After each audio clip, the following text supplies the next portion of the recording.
Vestige में मेरे सामने क्या चैलेंज रहे, जिन चैलेंज के साथ में मैंने काम किया, ये सारे चैलेंज, मेरे पास पैसे होते नहीं थे उस समय, लिस्ट बनाई, ऑब्वियसली प्लान शो करना शुरू किया।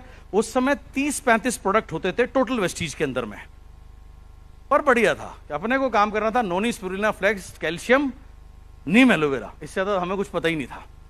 बढ़िया, इतने ही प्रोडक्ट हमें आते थे, इतना ही हमने सीखे। उस समय क्या था, कोई कंसिस्टेंसी नहीं होती थी, कोई ऑफर नहीं होता था इतने टाइम तक, ये ले लो, ये प्रोडक्ट दे देंगे, वो प्रोडक्ट, उसमें कोई ऑफर नहीं, कोई 5 करोड़ नहीं, कोई थाईलैंड नहीं, कुछ नहीं। भाई एक ही चीज थी, भाई बड़ा बनना है, कामयाब बनना है, जिंदगी बनानी है, बहुत साल हो गए घिसाते, एक ही चीज दिमाग में थी। तो ये सारे चैलेंजेस थे। आज 350 प्रोडक्ट हैं, उसके बाद भी लोग पूछते सर अगला प्रोडक्ट कौन सा आ रहा है, जो है उनके साथ में तूने क्या कर लिया भाई, अगले का क्या करेगा, उनसे ये पूछो। कंसिस्टेंसी में ये नहीं मिलता, वो नहीं मिलता। हमारे टाइम में तो कंसिस्टेंसी नाम की कोई चीज ही नहीं थी, कोई स्कीम नाम की कोई चीज ही नहीं थी, कुछ था ही नहीं भाई, एक ही चीज थी, कामयाब होना बस दिमाग में, दैट्स इट। माइंडसेट बस एक ही था भाई, हिंदुस्तान में सबसे बड़ा नेटवर्क बनाना है। उसके बाद में मैंने पहले अपना प्ले टू विन गोल रखा 2 लाख रुपए। प्ले टू विन गोल क्या है लाइफ में, आप देखिए, आप सभी ने मुझे बताइएगा अपने स्कूल टाइम में कितने लोगों ने कभी भी एक बार भी कम से कम फुटबॉल खेला हो, हाथ उठा दीजिएगा।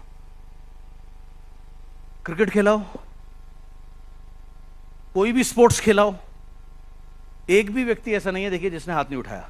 लेकिन उस खेलने से आपको कुछ मिला? कुछ मिला नहीं, क्योंकि आपने उसको खेला एंटरटेनमेंट के लिए, फन के लिए, मजे के लिए। लेकिन उसी स्पोर्ट्स को जो लोग प्रोफेशनली खेलते हैं, आप देखो उनके रिवॉर्ड्स कितने बड़े हैं, क्योंकि उसी खेल को उन्होंने खेला है प्ले टू विन गोल। इसे मैं कहता हूं प्ले टू विन। सेम चीज वेस्टीज को 5, 10, 20 हजार रुपए के लिए नहीं करना, वेस्टीज को करना एक ऐसी इनकम के लिए कि वो अगर आए आप लाइफ में जीत जाओ। That is play to win goal. So मेरा पहला प्ले टू विन गोल था लाइफ में 2 लाख रुपए महीने पे पहुंचना। मैंने अपने लिए एक रूल सेट किया, वो आज भी सेट है, 3 मंकी रूल। 3 मंकी रूल क्या है? पहले मंकी ने आप देखो क्या कर रखा है, कान बंद, दूसरे ने आंख बंद, तीसरे ने मुंह बंद। इसका मतलब नेगेटिव अंदर जाना नहीं, नेगेटिव देखना नहीं, नेगेटिव बोलना नहीं है, नेगेटिव देखना नहीं है, नेगेटिव सुनना नहीं है।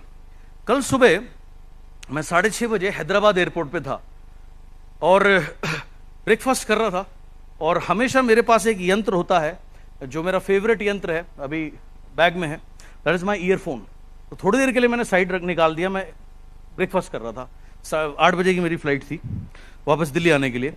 तो तभी रेडियो, आजकल एयरपोर्ट पे क्या है, वो रेडियो चल पड़े हैं, तो वो म्यूजिक चलता रहता है।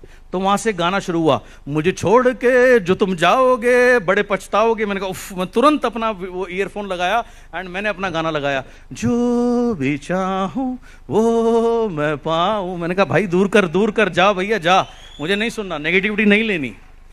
सो वो तब से लाइफ में एक रूल अपनाया, 3 मंकी रूल, कि कभी भी नेगेटिव ना सुनना, ना देखना, बोलना तो है ही नहीं, खत्म।